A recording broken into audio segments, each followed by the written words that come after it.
Joe, I think folks are really going to love our next segment.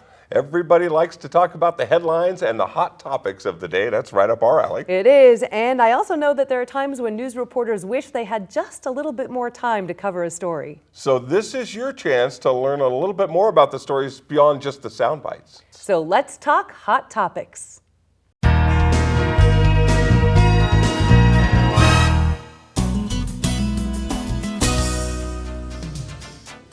After all the advanced budget planning, each department presents their annual budget. This helps us understand the nuances of the work they do for the citizens of Jackson County all year round. Let's listen to some of the presentations. I wanted to talk about our terminal parking expansion.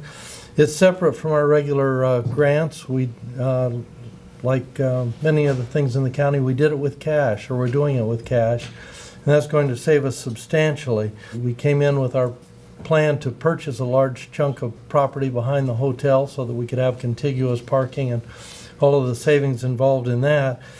Our projected estimate for the cost of those improvements is about $3.2 million, so we're close to $10 million total on this parking, and again, doing that without borrowing or bonding.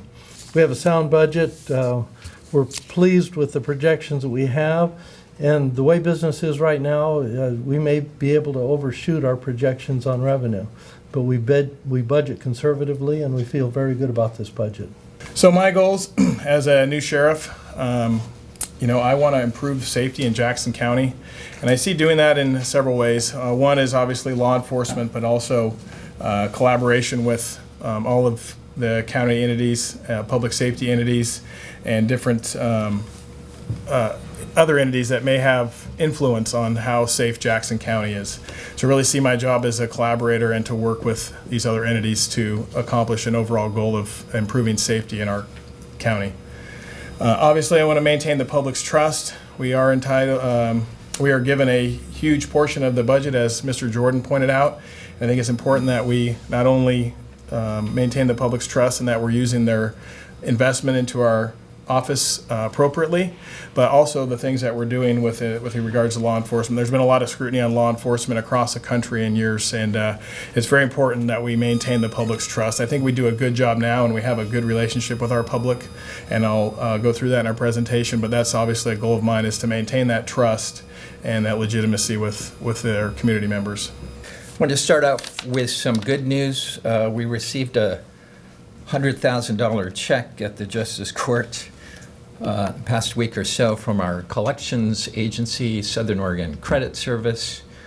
We did do an RFP for collection services back in 2015, and with some input from audit on rating those applicants and awarding that to that local agency.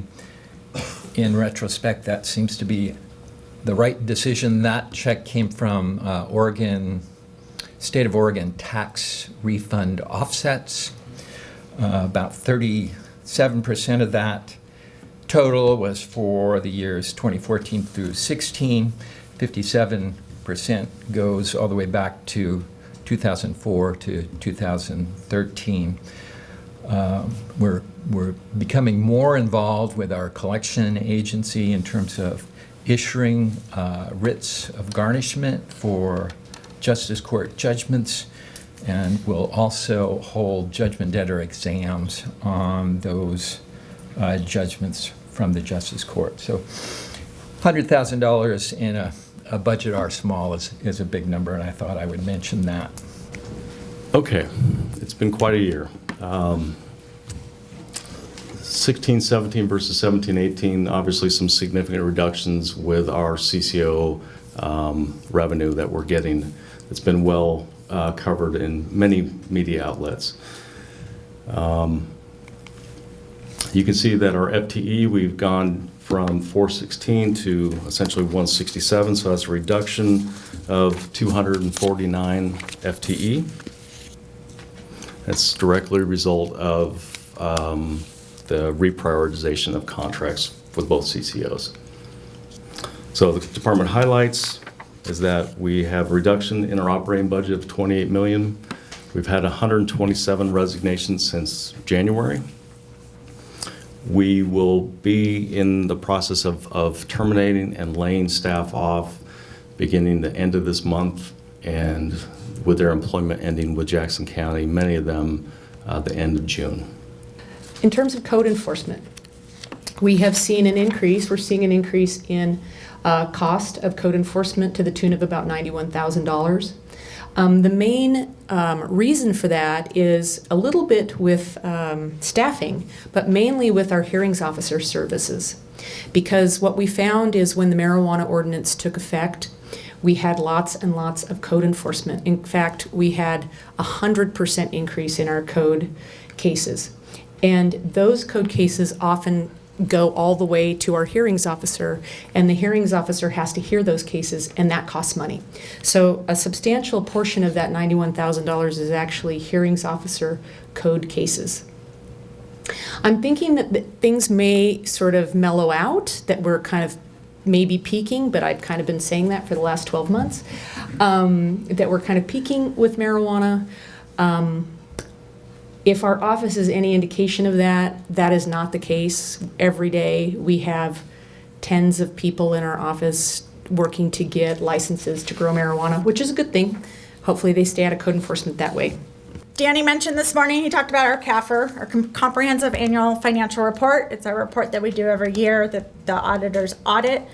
We have gotten the award from GFOA, the Government Finance Officers Association, since 1983 for that publication. We're continuing to look for opportunities to cover our overhead costs. What we've focused on most recently are what are those things that we tend to rent year after year after year after year? What's the ROI on those to actually own them? And do we have the staff, the manpower to be able to do that? So something as easy as pipe and drape, and for those of you who don't understand what that is, that's the way you put lipstick on a pig, is you pipe and drape it. And if you've ever had to clean up your house quickly, it's like slipping everything into the closet and closing the door. That's what pipe and drape does. It can take that event center from making it a horse arena and turn it into a dinner for someone's Christmas party. And what we use it for, we use it at least 5 times a year to dress up various buildings. And what we've noticed is that especially the groups that are renting the event center, they're renting it from someone else. So that means that they could rent it from us and we could pay it off that much faster. So we've looked for opportunities like that. It's electrical cords, it's cord ramps, it's pipe and drape, things like that we actually have the ability to keep in-house and to be able to rent out to our folks. We already rent out tables and chairs and things like that. So this is just, again, becoming much more of a host such that we can help them be a one-stop shop and be able to do it ourselves. The IT department's goal and vision overall is to be the most effective and efficient county IT department in the country, and that goal was established based on the county's overall goal of being the best county government in the country. And this one's a bit harder to measure, as you might imagine, because we can't compare ourselves to ourselves. We want to try and compare ourselves to other counties. And so we figured out a way to at least get a way of measuring that.